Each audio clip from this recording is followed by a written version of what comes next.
as the great divider, how technology has led us into our own corners. It will be, hello? Final panel, social media, how we're driven into our own corners, will be moderated by John Patzakis, Executive Chairman of the Board at 11 Discovery, Inc., and a USC graduate from 1989. He's been a driving force behind this conference, and let me say again how grateful we are for what he's done. John? Thank you, Bob. And thank you for the Institute for hosting this conference. It's a very timely topic. Briefly, to me, I'm not an academic. I am first an attorney, then became a software executive. So I look for areas that are disruptive. And to me, this concept of tribalism is a very disruptive topic. Now, specifically, I think that the governor of Stanford made some good points that tribalism itself can be a healthy thing in many aspects. I think where things really change is where a tribe feels they're under threat, and the ramifications of that, and the pathology of that. And if you're here this morning, hearing that the first panel, they really went into that topic, and I think was very powerful. And I think just as today, read a really good article in Vanity Fair. I think really clarified for me. I think what that means in terms of a certain tribe under threat and the power of it. So there's an article in Vanity Fair talking about what's going on at Fox News and a bit of reporting on some differences of opinion on the impeachment, how to handle it. And the last there's a quoting the Fox News executive, and what he said is that we need to represent our viewers. He says, quote, "Fox is about defending our viewers from people who hate them. That's where our power comes from." And there's a lot going on in that quote. And we could have a whole panel on that quote. And we could talk about whether that threat is real or it's manufactured, whether it's agitated. And this is a Fox News executive bragging about his business model. So that power also translates to social media. And so this panel is going to examine how social media interplays with tribalism, whether it accelerates it, and we're going to examine the 2016 election, what's going on now, and then 2020 election, what can change, and the dynamics of that. I'm really thrilled we have an excellent all-star panel. And so starting with, to my immediate right, is Mickey Kaus. So Mickey is a journalist, a pundit. He's author of the book End of Equality, and he's also written about public policy for multiple outlets, including the Washington Monthly and Newsweek. He blogs at klausfiles.com and started that in 1999, so he's a blogger ahead of his time.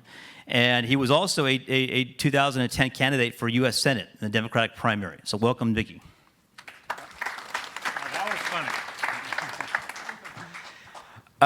Next, we have Ann Crigler. Ann is professor of political science and policy, planning and development. Her research focuses on out of order. Karen North. You guys were musical chairs. Ann is in the right seat. So Karen, next to Mickey, is the clinical professor of social media at Annenberg School of Communications and Journalism. Prior to building the USC's online communications program, Dr. North was the assistant dean of the UCLA School of Public Policy, and she previously worked in the Clinton administration and for Representative Ed Markey. Next to Karen is, and welcome Karen, next to Karen is Anna Kasparian, and is host of the executive producer of the online news show The Young Turks, and also a news show entitled No Filter. She has won several awards for her work and writes regular op-eds for The Raw Story, and has been featured in New York Times and Time.com. And she teaches journalism also at Cal State University Northridge. So welcome, Ann. Okay, now we have Ann Crigler. She is professor of political science and policy, planning and development. Her research focuses on how people understand and learn about politics from the news media.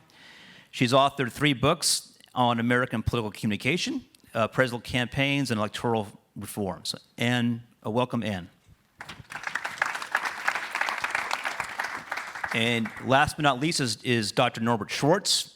Dr. Schwarz is a Provost Professor of Psychology and Marketing and co-director of the Mind and Society Center at USC. He investigates the context of sensitivity, of judgment and decision-making and its implications for public opinion, with a focus on the acceptance of correction and misinformation, as well as political preferences. He's received distinguished awards from the American Psychological Association and many other groups. Welcome, Doctor. Okay, so as I alluded to, we heard in the first panel, there was a discussion regarding the pathology of tribalism. And I'll start with you, Dr. Schwarz.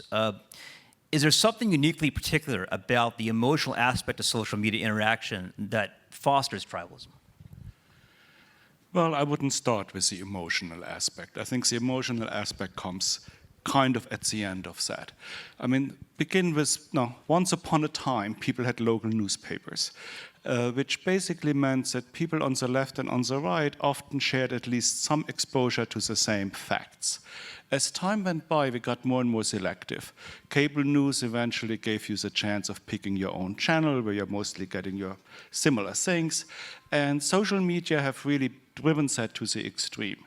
And in two ways. One, your networks are similar, the social homophily in a network.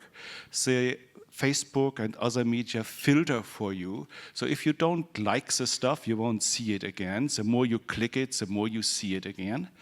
On top of that, your friendly internet provider tracks that too and exposes you to some more things that are filtered to meet your taste. So your friends then also like that and share it, and you see it again. So as a result of that, you're getting a more and more selective exposure to the same kind of news. And one of the basic things of how we see the world is what social psychologists call naive realism. The idea is that the world is the way I see it. If you don't see it as I see it, maybe you don't have the right information, and I can explain it to you. And if I explain it to you and you don't get it, then probably you're really biased and malevolent and kind of evil, right? And social media give you that sense that your view of the world is probably right because you are increasingly not exposed to other views. So it's a time where you and your neighbor disagreed on how to evaluate a fact has been replaced with a time where you and your neighbor may disagree on what the fact is in the first place. And social media play to that and allow us to basically feel very confident that we see it right because we don't see the other opinions. And that then sets us up to have a much stronger emotional response to stuff that disconfirms what we think, and sets us up to be much more willing to be outraged when everybody agrees with us and the other guys don't get it right. But I think that's in part at the tail end of an increasingly selective information diet. That's good points. And then Dr. North, you're a social media expert. Do you have anything else to add to that? Let me just amplify. I agree 100% with what you said, but my sort of dumbed down version of that is that it used to be when we were all kids that we would all share our initial news source. We would see the nightly news, read the newspaper, not even the local paper. It could be the bigger picture of news. And then we would gather together with like-minded friends and colleagues and opinion leaders, and we would develop our opinions. But through social media, we generally get our news already in the form of an opinion sent to us because of our pattern of liking and engagement on social media. So the problem is, you said that people may disagree about the facts. I actually see it that people aren't always exposed to the facts. They only get the opinions. And social media, which I love and is my life, is the double-edged sword that helps us to find like-minded people and helps us to follow the people we care about and our opinion leaders. But at the same time, it separates us into opinion groups before we even have a chance to think through the other side. So I'm letting the academics go first because I want then the people who are in the real world on the front lines to weigh in. So. I'd like to actually speak So to Ann. that question too, because I agree with what both of you have said, but I'd also like to say that social media are also used by the candidates and the campaigns as a tool for communicating with people. And they do convey emotion in their messages out to their followers. And they, in the 2016 campaign, overwhelmingly on Twitter, used contempt. Contempt. Yes. And just one thing, just to jump, I'll just be the person who responds to other people's comments. So that's exactly right. But what you might consider the sea change of social media is that it allows people to feel that they have a personal connection with people where there is no actual personal connection. And so what happens is, because we're looking at our phones and the privacy of our own homes or apartments, or in our cubicles or offices, it feels like a friend called us or texted us or sent us a message or whispered in our ear. And therefore, when people like Donald Trump retweet something that you said, I feel like, oh, he cares about people. It could have been me, because it's like he just told me about it, right? And so the candidates have become very savvy about how to make it feel like a personal connection. And when it's personal, it can be gossipy, and when it's personal, it could be angry, and people aren't as offended by it as if they said it to the nightly news. So, and Anna, you've got millions of followers, or hundreds of thousands. Wait, I'm sorry? Oh, on Twitter? Yeah. So tell us your perspective, because you're out there every day on social media. Sure. I think for me, what's been more frustrating is this assumption that as American voters, we're always rational and we're always thinking about policy and the policies that particular candidates are proposing in a rational way, that we actually care about these policies, we're emotionally and individually invested in them. But there's been a great deal of research in tribalism that actually shows that we're not necessarily rational actors, because politics is increasingly treated as a sport. It's treated as a sport in the media. There's the winner and the loser, winners and losers.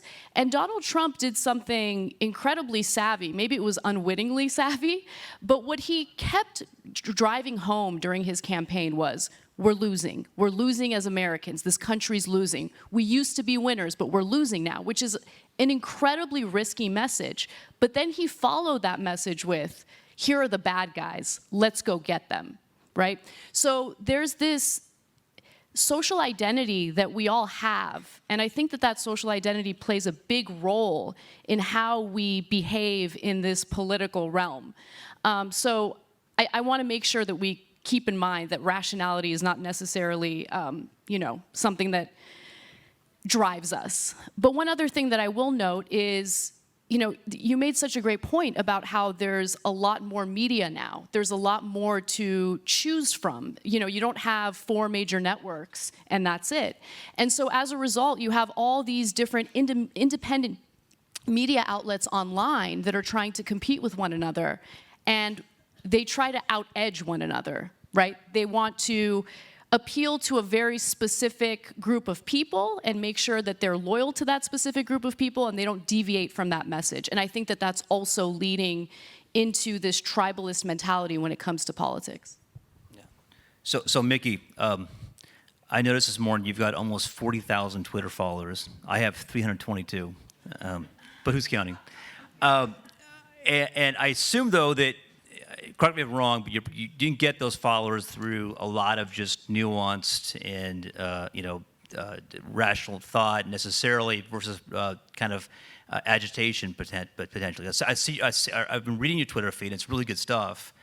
But tell me your thoughts there about how you use social media, because you've been doing that for a while. Well, I'm one of those semi-conservatives who thinks Twitter is conspiring against them. So it really should be 4 million followers. It's only 40,000. I feel the same way, absolutely. I have no strategy. That's why I'm doing as badly as I am. I just say what I think. And occasionally people with large followings link to me, and that's the key. And then you try to suck up to those people, and then you're on the road to corruption.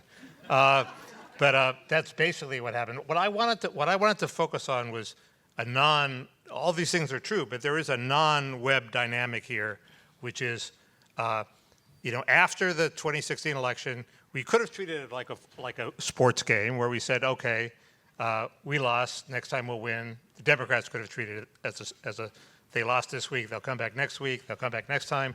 Or they could have reacted the way Democrats did after the Reagan victory in 1980, which is they were filled with self-criticism and almost self-contempt. And they said, what have we done wrong? Are the Republicans right about this? They formed the Democratic Leadership Conference. There were symposia where even Barney Frank criticized that the Democrats have been the not supposed to party and we did this wrong and that wrong. None of that happened. Democrats instead were incredibly righteous. They did not accept the loss. They're even now trying to unhappen and undo the loss with impeachment. And I think that's what drives a lot of the cocooning. And I blame arc of historyism. The idea that Democrats weren't just a party, they were on the right side of history. The arc of history was bending in their direction. So when Trump won, it was such a shock because it was they were losing their birthright and their moral birthright that they refused to accept it in the same way that Jimmy Carter supporters did accept Reagan's victory. And I'm stunned by the level of cocooning and blocking that occurs on Twitter from the left. You have people who are hair trigger blockers who just, anytime you criticize them, they block you. You have the phenomenon of mass blocking where people make these lists of conservatives who they just don't want to hear from, and they block 50,000 of them at one time. Okay, I'm on okay. 55 of those lists. So you were serious about that comment about the conservative? I think there's a sympathy. Well, right. I should ask. I was just joking. But so let's then, Karen, what are your thoughts there? Is there a conspiracy against conservatives? Luckily, I have no microphone. So, no, I'm kidding. Is there a conspiracy? I'm not a conspiracy theorist, so my answer to that is almost always no. But it goes back to what maybe Norbert said, that the way that it works is mathematical, right? So we always think of it, it goes back to what you just said, people are not making rational decisions. People are acting, I think, usually based on thought leaders. Okay, I'll just go with my thought leader. But the problem is that the thought leaders now are not just the people you trust, they're also the algorithm or the mathematical formula that's imposed by the platform that you follow, whether it's Twitter or Facebook or Instagram. And that has to do with mechanically cataloging what you do and therefore feeding you information or blocking you or whatever. So there's no conspiracy per se, but as people get in groups and as people follow their leaders, they teach the algorithm to have biases for and against each of us in different ways for different topics. But it's not necessarily symmetrical. If you look at the top 10 blocked sites on Twitter, they're all either right-wingers or pedophiles. And there's only one pedophile on the list, actually. So I just thought we shouldn't assume that both sides do it the same way. And I want to ask. But wait, can I respond to that? Since we're sharing a mic, so the thing is that it's not that the powers that be at Twitter are making a decision that pedophiles and right-wingers should be blocked. It has to do with the way that people are engaging with those groups. It has to do with people reporting abuses. Now, whether or not, I'll take it as your premise, okay? Because I don't know the actual numbers, and I know that I was just up there meeting with some of the platforms, and they sort of deny the bias. So I'm willing to accept that. But if part of the algorithm has to do with whether or not people report abuse, and if the left wing is in the habit of reporting abuse rather than tolerating it, and if the right wing doesn't report the abuse, then the reporters of abuse will end up winning that game because the people they report will get blocked. Exactly. Okay? Yeah. But there's that's not a bias. Of course it's a bias. The left blocks, the left reports more than the right, so the left wins. That's a bias. Yeah. But then that's not a bias. I think part of the problem is these organizations and these platforms are so incredibly opaque when it comes to what they're doing, what drives the algorithm, and why it is that certain people do get deplatformed, whereas other people can essentially behave the same way and they remain on those platforms. And so the problem is, I think that there's overwhelming pressure to deplatform some people, and then they'll decide to deplatform that person and they'll cite their guidelines, and then they'll muddy the message by saying we don't accept hate speech, but 95% of Twitter is hate speech. I mean, come on. So it's just opaque and ham-handed. They don't know what they're doing when it comes to their actual guidelines and enforcing them equally. That's a huge problem. I don't think that there's a conspiracy, but I do actually want to go back to a point that you made earlier that was made in the previous panel that drives me crazy, because it's a perfect example of cocooning and just buying into a message that isn't true at all. So this whole notion that, the left wing has not accepted that Donald Trump has been elected president. The left wing accepts that he's been elected president. This impeachment inquiry is not about not accepting his election. He broke a law.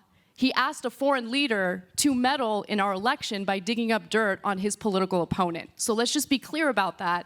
If someone breaks a law and they're the president of the United States, they don't get to get treated as if they're above the law. So I just really want to make that point, because this whole notion that we're bitter and we're going after Trump for no reason at all is ridiculous. So, speaking of Trump, 2016 election, I remember distinctively that I was reading stories that was making me feel good as a Democrat that, man, Trump is in disarray. He's got no campaign structure. There's no ground game. There's no field offices in swing states. And then, though, after he wins the election, then we learn that he outspent Hillary in Facebook ads 2-1 and had just a far better social media presence. So has this completely, this is a question for the panel, has this completely transformed how elections are going to be run? And was that persistent genius or somewhat accidental by the Trump campaign? Well, I think that he was picking up the mantle from the Obama team, which had also been very effective on social media, but he was able to get more people on the Republican side, which had not been the case in the 2008 and 2012 elections. He was putting his son-in-law, Jared Kushner, in charge of the social media campaign, and he did it in a way that was brilliant because it was very decentralized, and he had people blogging and putting up memes and doing all kinds of things around the country, which went viral. So that was very smart. It also was smart because he was doing it in a way that supplemented the larger messages that he was making himself. And he's comes out of the entertainment and the business worlds. He knows how to play the media, and he played it beautifully on social media. The social media are not just targeted at the public, they're also targeted journalists, especially Twitter. So Twitter was clearly used by the Trump campaign very effectively to escalate their coverage in the news media. And he used that as a very easy and eloquent tool for getting his message out broadly, not only in social media, but also in the more traditional media. And let me just add to that. It's not just Jared Kushner, but if you go back before the campaign, before he even ran for office, his son has been sort of a brilliant social media influencer for a long time. Very engaging, extremely fun to watch. So there was that. But also, if you want to look at social media, I mean, most people don't look at it this way, but if you look at it as an extension of who you are and sort of your own, everybody says this, but like your own PR branch, the question is, do you come across as genuine and authentic and likable and, approachable? And so he didn't the Trump campaign wasn't just a social media Facebook campaign or Twitter, because I think it was actually more Twitter than Facebook. But the reality is that he was also going to football stadiums in the middle of the night and going to, as was said in the last panel, going to Erie, Pennsylvania, like places. Hillary Clinton was talking to influencers, meaning political opinion leaders. And Donald Trump was going to the people, and then he was using social media to speak to the people. And if you liked him or if you were neutral, it came across as a very embracing, open-armed approach to the election, which people today, I mean, I'm a Democrat, obviously I worked in the Clinton White House, but people today don't want to look at it that way, but you look at that campaign, and if you flip-flop that and said, there was a play that was done in Washington, D.C., where they flipped the campaign rhetoric of Donald Trump and Hillary Clinton, and at the end of the play, you realize that you were cheering for the wrong person, okay? So, but if you think about Donald Trump's campaign, it sounded like FDR or Harry Truman. And so you have to think about how they did this incredibly consistent approach, regardless of, the Democrats' belief that it was not accurate or truthful. Yeah. And then in terms of media now, so I think there's been a sea change. And Anna, I mean, your news organization, you are almost exclusively on YouTube and internet, social media. I mean, do you see, what's the future now for news media and leveraging social media? Oh, I'd love to know the answer to that. Because the media landscape is constantly changing, constantly evolving. At some points feels like it's devolving, but you just have no idea where it's gonna go. I mean, what I like to look at is demographics and where the viewers are. So for instance, a lot of our viewership relies on the millennial generation. People who look like me, they're around my age and care about the same types of issues I care about. I have seen this reemergence of some of the more establishment news outlets like the New York Times, the Washington Post. There is a silver lining. As a progressive, I'll say there's a silver lining to the Trump administration, and that silver lining is all of a sudden we're seeing investigative journalism again. We're seeing more resources be put into real expose type journalism, which is incredibly important, and I hope it continues on regardless of who the president is, whether it's a Democrat or a Republican. But when it comes to digital media, we're in a lot of trouble right now because of some of these bad faith actors who have decided to exploit it for their own unsavory purposes. So if you have, YouTube flooded with white supremacist content, well then advertisers flee, they're gone. They don't want their content on any type of political, or their advertisement on any type of political content. And so digital media is really struggling right now.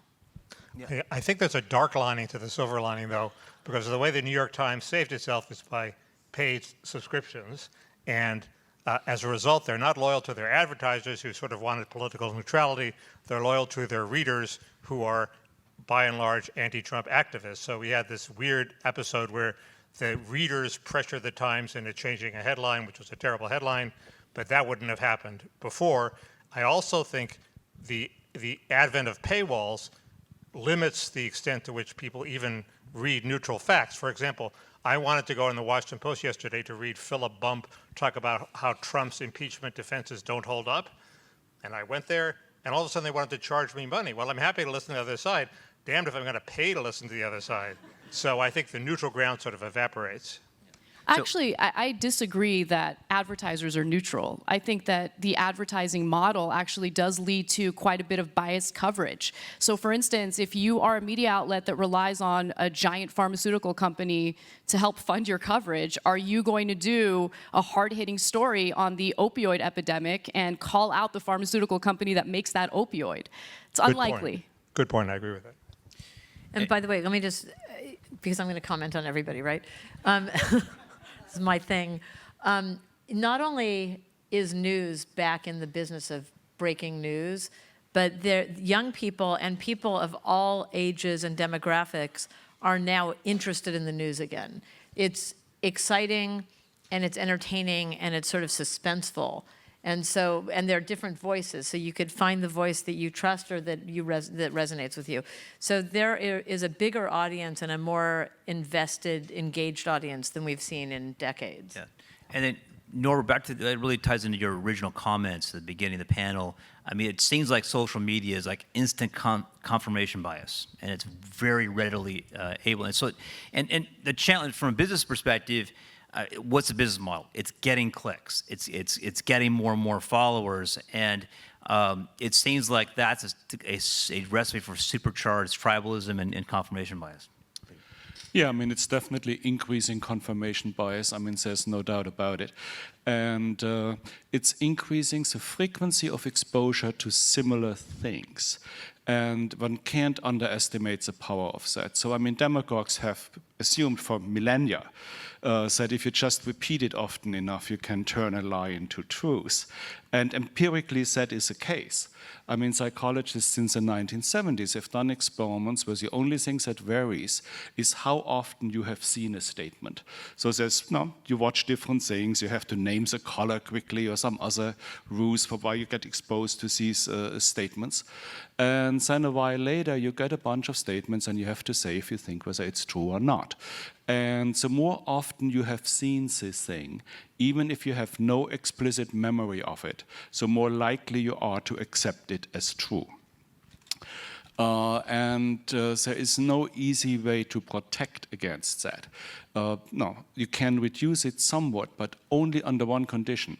If you say, before you see any of these statements, some of the stuff that you will see is false, please pay attention to what may be false.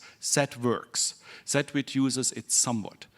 Anything else, when you're not thinking about it when you see it, if it's just kind of floating by as you're doing something else, increases the likelihood that you will find that statement true when you see it again.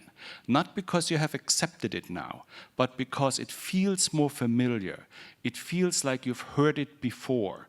And the more often the more often you see it, and the more familiar it feels, the more likely you are to assume that there's something to it. And you can even get this effect when you say it is not the case. I have run experiments where we give people health statements like shark cartilage is good for your arthritis. And in some condition we say the FDA has determined that this is true, and in others we say it has determined that this is false. When you ask people immediately, say no, wait, you just told them it's true or it's false. But when you wait 2 days and you then show them the statement again and you ask them whether it's true or false, the only thing that predicts whether they accept it is how often they have seen it. So we can increase acceptance of that statement by telling people 3 times that it is false. And you're more vulnerable to that, the less you have concentrated or the poorer your memory is, which makes older citizens more vulnerable to these effects than younger. But that's trying to correct people's idea by saying explicitly it's false. And the more often you do this, the more they believe it. So that's, now think about what social media do with liking and reposting and repeating and so on. And what the regular media do by repeating every line Trump says. The more absurd the line is, the more repetitions it gets. That's not a neutral thing. You know, the crazy thing about that is that the people in this audience here today are not really likely to be subject to that, because the more engaged you are in the topic, the more you know, the less you're subject to these sort of influence cues. But you think about the rest of the country who don't have the time and inclination to pay attention to every detail and to dig in and read and care, then they're just being influenced every day by the repetition. So you start thinking about how that becomes a huge wave of influence rather than an individual moment. So let's talk about timely topic and social media. So the impeachment is now upon us. What role do we see, like a new era now with not only impeachment but the era of social media? What role is social media going to play? Is it going to have it be even more polarized than normal? What does the panel think about that? Well, one thing that I've noticed with social media is how it doesn't ever fail to bring up the receipts of past impeachments, but particularly the impeachment hearings for Bill Clinton. So, for instance, a video emerged featuring Senator Lindsey Graham, who is a big supporter of Donald Trump and very much against the impeachment inquiry against him.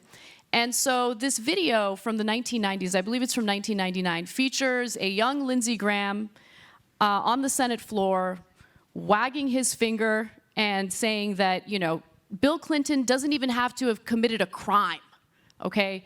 Just the fact that he has ruined the legitimacy of the office with his behavior is enough. That is enough to impeach him. And then you fast forward to today, and you see these videos of Lindsey Graham going viral where he just straight up says, well, there's no evidence that President Trump has committed a crime, therefore it is impossible to impeach him, let's move on. Now, what's funny is these two impeachment cases are very different from one another. In one case, you do have evidence of Trump committing a crime and asking a foreign leader to dig up dirt on his political opponent. There is a transcript of that. It is available to the public. On the other hand, you have someone who had a consensual, although unethical, affair, and that's not a crime, right? So anyway, I'm bringing this all up because social media does have this incredible ability of revealing the receipts, right? It brings back what politicians have said in the past. And it's really interesting to see some of the more establishment politicians who have been around for a while kind of catching up to this new culture where people will dig up what they've said in the past. They will look for the tapes, they will look for the videos, and they will call out the hypocrisy. So that's an interesting part of social media in regard to this impeachment inquiry. Yeah, Anne, how your perspective? Yeah, that's the social aspect in social media. And a lot of politicians, I think, forget about the social aspect of it and focus only on the old school, top-down kind of communication avenue. And that's really missing the boat. Also, can I just say that social media has been instrumental in convincing political campaigns and other people that short-term goals are the best solution. And what's like heartbreaking to me is that people on both sides of the aisle will pursue something because they see the opportunity for a short-term goal without thinking of the long-term ramifications. And my big example is always cloture. We were the ones who said, let's change cloture to a simple majority back in the Obama administration.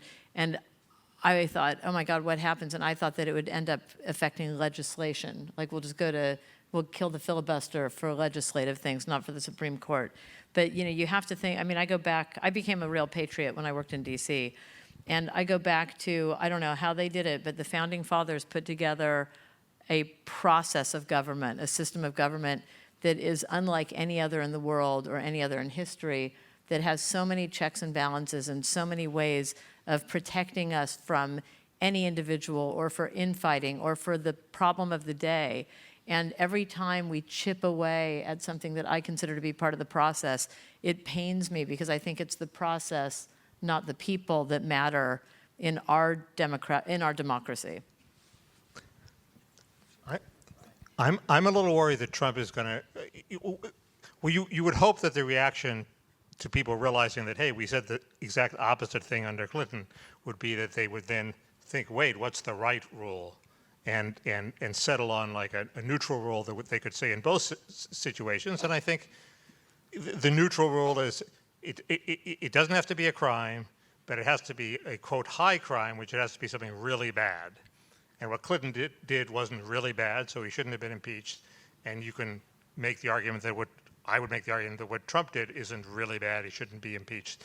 I worry that Trump will go too partisan, and instead of making the sensible defense, he will just try to rev up his own troops and say, oh, this is fake news, the whistleblower is a lying partisan. And I'm not sure he wins that fight. I think he'd be much better if he went for the neutral ground.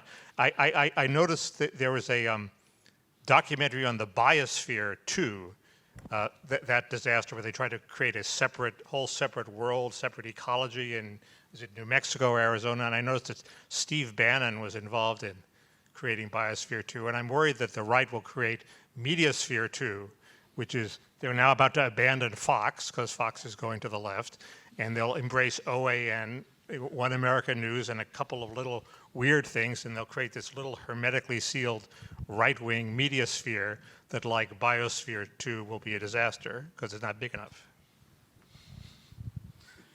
Okay.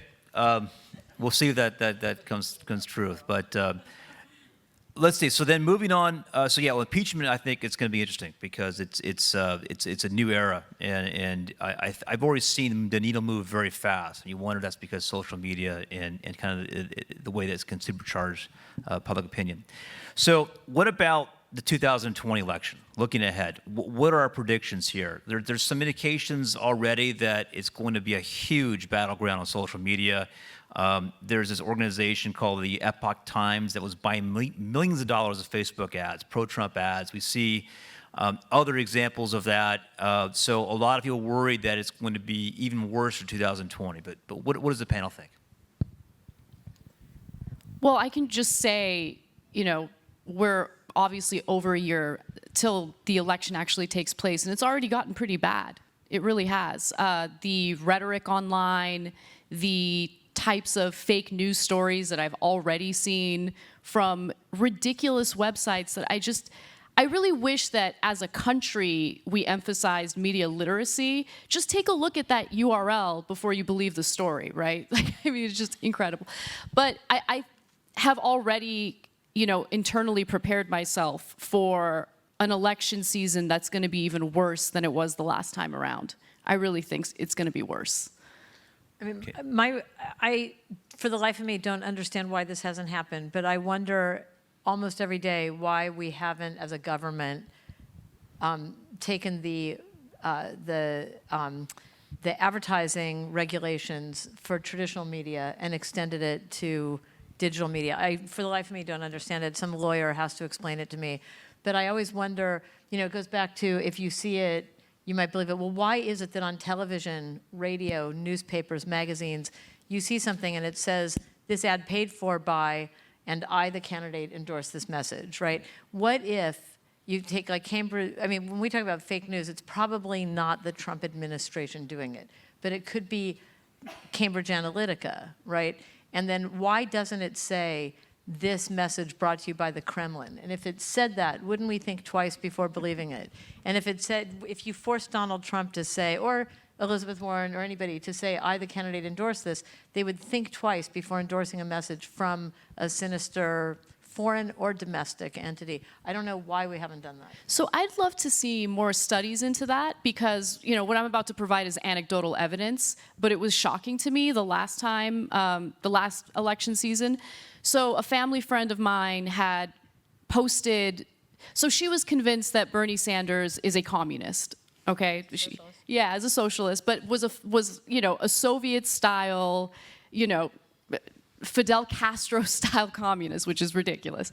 But nonetheless, she had posted a fake news article about how the Castros had met with Bernie Sanders and they were applauding him and they were trying to push out propaganda in favor of him, all this nonsense. So I was like, oh, wow, this is a pretty incredible article. Let me click on it and read it and see what this is about.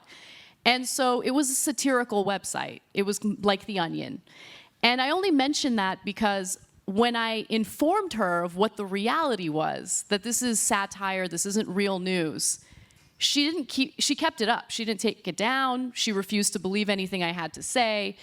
Her social identity was so ingrained in hating Bernie Sanders and thinking that he's a Soviet-style communist that she didn't care about anything that would go against her preconceived notion.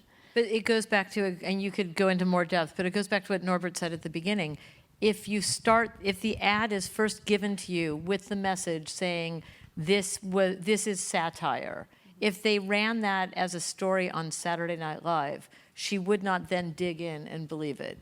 If you say, you better not even fact check this, but this message was provided by the Kremlin, then she wouldn't believe it. She might be entertained by it. But the problem is that once somebody reads it and integrates it into their belief system, and then you go back and say, oh, by the way, you were duped and fooled. It's like, the thing about the Democratic approach. I'm sorry, but it is our approach right now. You say to people, you're stupid and you're a racist, so we want you to change your party affiliation to Democrat. And people go, wait a minute, I'm not stupid and I'm not a racist. And then they start trying to rationalize their beliefs based on the fact that you just pushed too hard and you insulted them too much. So it's the same thing. Once somebody embraces it, it's hard to get them to flip around, but it's a lot easier, you could explain it to us, it's a lot easier if you start out with the disclaimer. My, And that's a good point, and maybe you can comment on this. Dr. Schwarz, you have a comment? Well, no, I fully agree. With what you say. It's much harder. Once you have taken a position, it's much harder to move people away from that. I'm a little more skeptical on the fact-checking. The media literacy efforts, which are always good ideas. But for all we can tell, people are not engaging in checking the URL unless they disagree.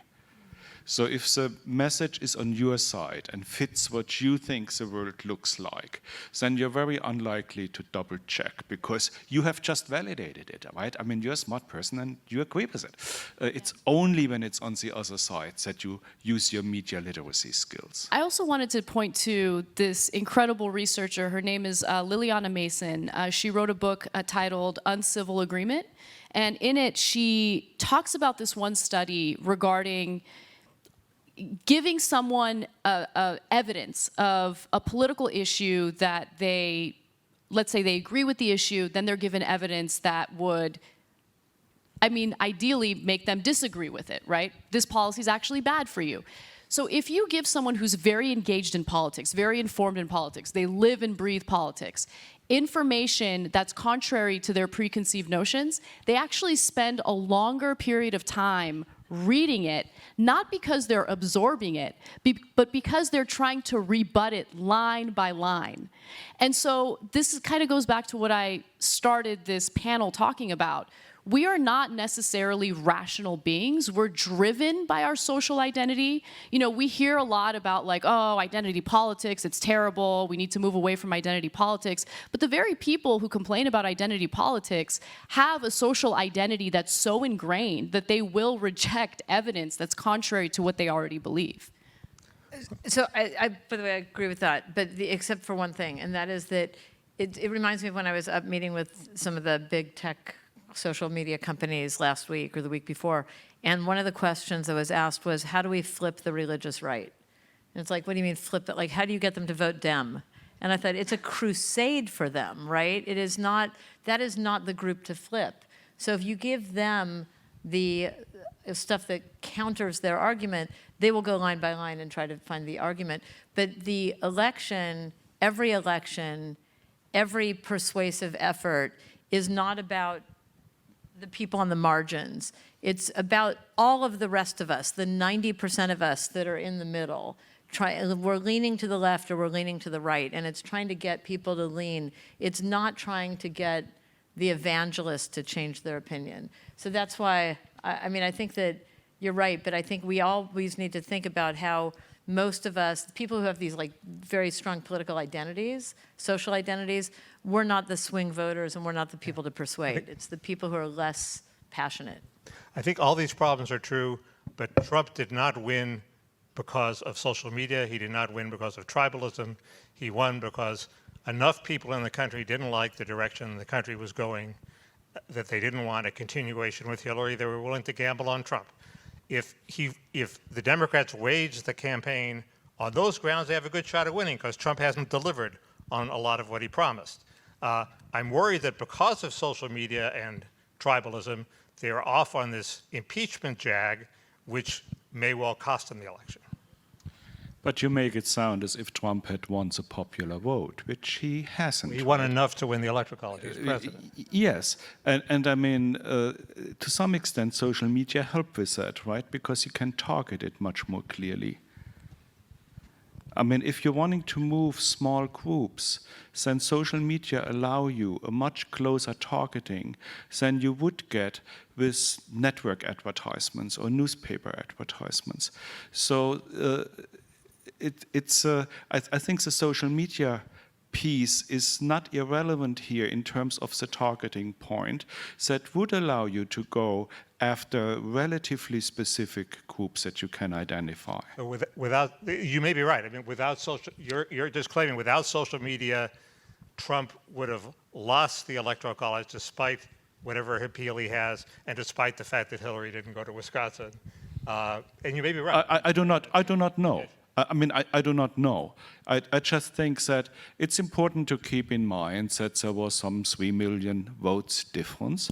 Trump did not win in any broad sense the election. He won enough specific groups in a select group of states to win the Electoral College. And that kind of targeting is easier on social media than it would have been in earlier times. Do you know, I think that the bigger impact of social media, so I'm a huge believer in the Electoral College and not the popular vote. And I'm a Democrat, okay? I just think that what happens to Alaska or Montana or New Hampshire or Mississippi or West Virginia, if you get rid of the Electoral College, you get rid of 6 cities, like control everything. They happen to be the 6 cities I agree with, but I just don't think it's right. And I think that the Founding Fathers had it right for, I believe, the reverse reason back then.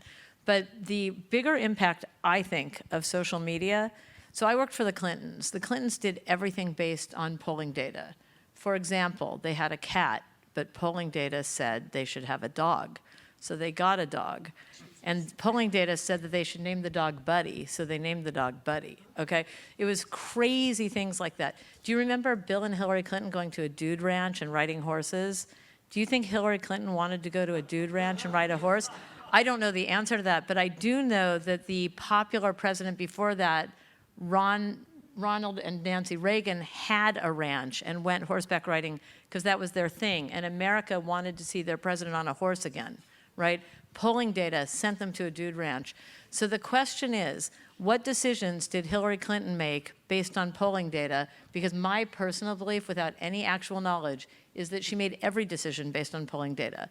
Then you ask yourself, what did people say to the pollsters when the pollsters called them? And they said, will you vote for Donald Trump? And they lived somewhere where Donald Trump was being portrayed as the devil. Did they say, oh God, no, I want Hillary Clinton? Or what do you think about a female president? Yes, yes, I want that, because that is what they see on social media, and they feel shamed to express their actual opinions. I believe that social media has interfered with polling data to the point that campaigns, candidates, and people who are proposing legislation have fake knowledge about what people believe in and what people want. That's my opinion. Okay, so there seems to be consensus that social media is a big mover of public opinion. It can feed into tribalism, confirmation bias. So before we have 5 minutes before Q&A, so let's talk about solutions, because I'm in business and we're not going to, you guys can't just be up here and talk about it. You got to solve it. I'm not going to let you go until we solve this issue. So what can we do to diffuse tribalism, especially as it's supercharged on social media? I'll start. Right. Get off social media for a minute and go outside and socialize with real people. I think that helps. And the reason why I say that is because when you're communicating with people through a computer, it's really hard to humanize them sometimes, right? So I think one of the biggest issues we have is because of this tribalistic environment that's being exacerbated by social media, we don't see the other side as people. We don't see them as fellow Americans. We don't see them as our peers. And I think going out there and being in a social setting with them helps you humanize them. I mean, I remember after the election, I was on a plane seated next to a woman who was a Trump supporter, and I thought to myself, you know what, this is a great opportunity to have a conversation with a person in real life who's very different from me, politically speaking.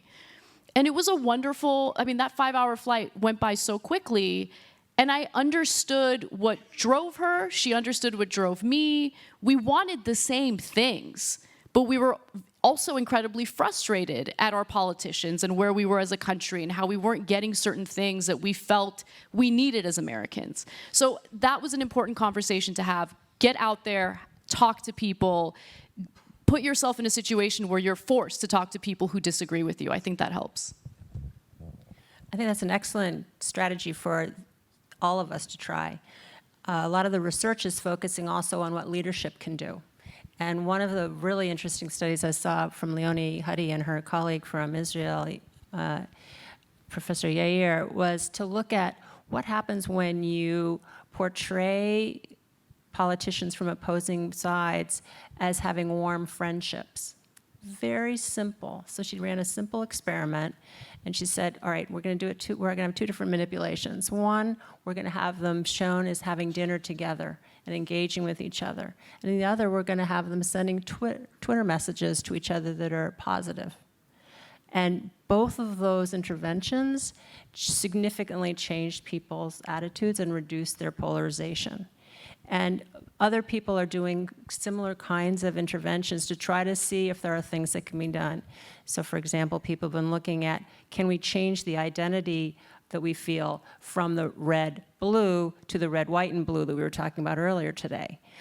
So look at the national identity as one. Can we give information on the demographics of the different groups to show that we were actually relatively similar? That also works. And we can also look at, sorry, I'm trying to remember the last one. You can improve civility on cable television news, and that also improves it. I have two little changes that will help not solve the problem. One is stop mass blocking. Just don't let people block 5,000, 10,000 people at once because they're on some list as either liberal or conservative. If you make them block point by point, that's one. Or you can put a time limit on it. For example, Mike Murphy, who I think is left, blocked me. But after a while he gave me, because I was trolling him mercilessly, and after a while he gave me another shot. And of course I trolled him again and he blocked me again. But at least you could put a damper on it. The second thing is have transparency in the algorithm. In other words, Twitter can be biased, it can be not biased, but they should tell us what the algorithm says. My suspicion is that there is no algorithm. It's a bunch of woke millennials up in Silicon Valley who are persecuting conservatives. But maybe there is an algorithm. If there is an algorithm, we should know what it is. We're not going to stop them from using it, but they should have to, as a First Amendment matter, tell us what it is. Wow. Yeah. So let me just say two quick things. One is that that when I worked in D.C., because I worked for Ed Markey, who was a congressman from Massachusetts, we did a lot with Ted Kennedy. The first time I met Ted Kennedy, and every time we met with him, the first thing he said was, we had a good idea. And he said, well, let's go talk to John about it. And I'm like, oh, John who? Well, John McCain, because Ted Kennedy and John McCain and Orrin Hatch, the three of them did not make a move without each other. And so it hurt me when I saw John McCain, who I do not support and never did, demonized when he ran for president, because he was the guy that we went to. But I think that it is that collaborative view, that image of people across party lines working together that reminds all of us that it's not a war and that we're all part of the same general team. And the other thing, because I just disagreed with an earlier panel when they talked about how if only the far right could listen to the far left or the far left to the far right. I don't think that that's the answer. I think that if you want people to come together, it's that people on the far right and people on the far left need to hear something in the middle. It's the moderate voice that might be appealing to people on the fringe. It's not the extreme voice that's appealing to the opposite extreme. Norbert, any solutions? Well, we're all part of many tribes, not only of a political tribe. And to the extent that we could bring out the other tribalisms, that you're whatever, Californian or male or female, or you like this or that, or so many other things, because we all have multiple social identities. And to the extent that we could play that out, that would presumably reduce the impact of just one. And that is actually something that social media could do. Great. All right. So with that, let's go to the audience and remind everyone to be respectful in your questions. I don't think that's been a problem so far. Let's see, and then bring the mic over to Professor Rentelen. I want to thank John and Kevin and Bob Schrum and Dean Miller and all the teams for this wonderful conference. I have a question for Professor Crigler about media literacy and what sorts of programs might work to help children be more open to becoming friends with people from different backgrounds and so on. I think your work with the Penny Harvest and your research in political communications, you just won the Lifetime Achievement Award from the American Political Science Association. So if you could share some of your insights about that. And then a question for the whole group. Do you think that the social media has affected perceptions of Americans around the world in any particular ways you'd want to share any examples? I think that's the far more interesting question. But on the short answer to your earlier question, yes, there are programs that they're using in schools now to teach children about critical reading of social media and other online media, and they've proven to be very effective. The digital natives are actually pretty good at it. Probably what we have to do is make sure that people who are voting are aware of these and look at the kinds of URLs, for one, the kinds of language that are used. Those are all clues as to what is going to be a problem there. I'll turn it over to the rest of the panel for the larger questions about the international impact. Yes. I think it's, I just think that the rhetoric used by this country's leaders on social media, it just does not shine a positive light on this country, and it's embarrassing on a daily basis, for me, at least. As you can tell from my accent, I moved to the US from the University of Heidelberg, Germany.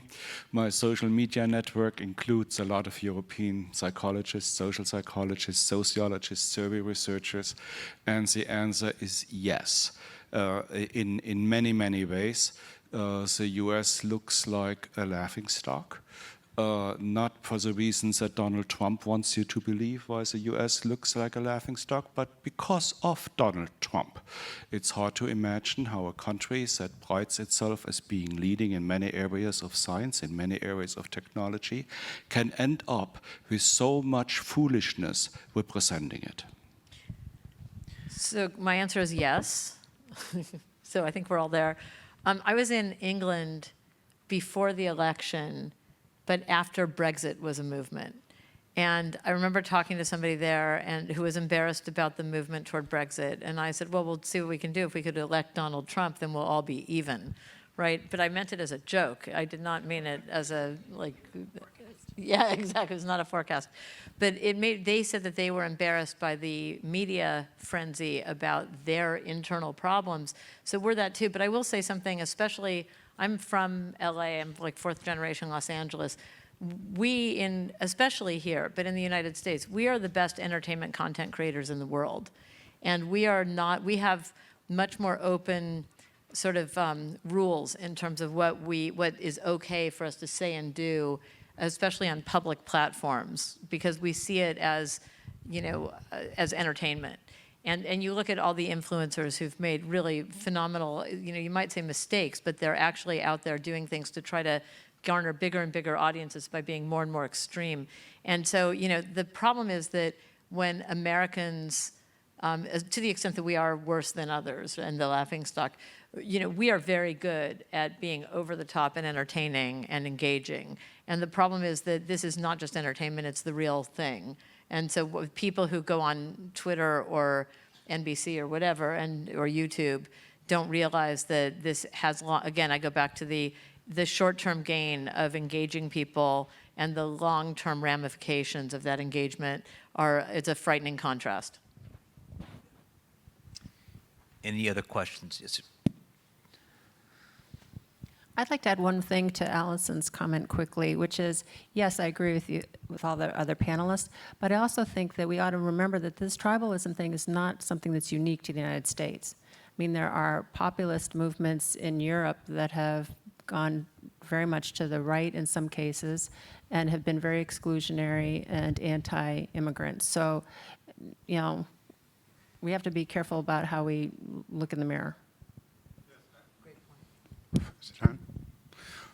So if we look at high crimes and misdemeanors, high crimes meant crimes that could only be committed by someone in higher office, like a king or a president. It didn't mean terrible crimes.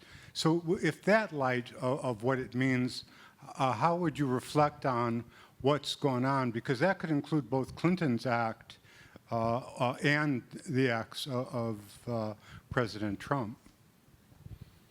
What Bill Clinton did wasn't a crime at all. It was unethical. Maybe I'm misunderstanding your question.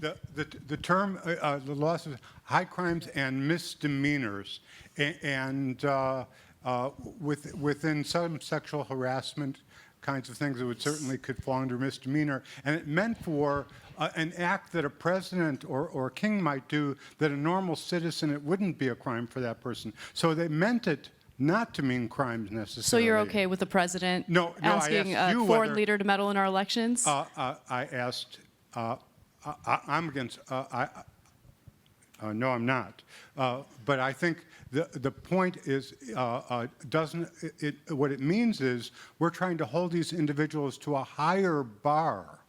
And if that higher bar would certainly include interfering with an election, but I'm wondering more from the comment from a professor of law from Harvard who misinterpreted a law as it was written. Do you think I'm a professor of law at Harvard? No, you weren't. Didn't you receive a law degree from? I got a law degree, yes. Yeah. That's very different. I think there has to be, it doesn't have to be a crime, and you're right that, this is the sort of thing that would fit in the general category of high crimes. I just think there has to be some judgment of how severe and awful it is. Otherwise, structurally, you're going to have a situation where every president has something against them, and there's an impeachment proceeding, and it's just a question of do they get 51 votes? And I don't think that's the structure the framers had in mind. So there has to be some sort of threshold that they have to punch through, and I just don't think this does it. Okay, we got some more questions on this side.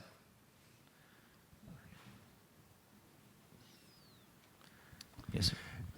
Yeah, got a couple of questions about official media channels. In terms of I personally lost a lot of trust when Hillary was using her personal email and then deleting the servers, deleting the servers that was running on. And then, I think it's unfortunate that Trump probably saved Twitter and, uses it extensively for government communications. So I was just curious if the panel had any thoughts on, should some sort of official government channels be used for the news, and also in terms of the younger generations. A lot of other countries use digital technology so you can vote and communicate with your government much more easily, basically through your phone. And should we be doing that more? I mean, that would be like saying, my answer is that all lines of communication should be at least available, right? But you wouldn't want to say the president can't speak to the news or the president can't speak in a town square. So the president's ability, or all politicians' ability to use all of the social media channels is, seems like the best, one of the best things that's come of social media.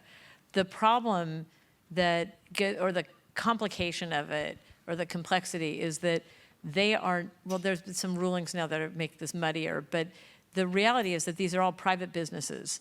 And so they can have their own rules, just like any private club. They can have a dress code, for all intents and purposes, of how you can act. And so if Twitter has one set of rules and Facebook has another, and you could block people here but not there, then the question becomes whether or not that's equivalent to the president speaking to the news media or in a town square. And so I think we have to figure out what the rules of engagement are on these private business platforms. More questions right here.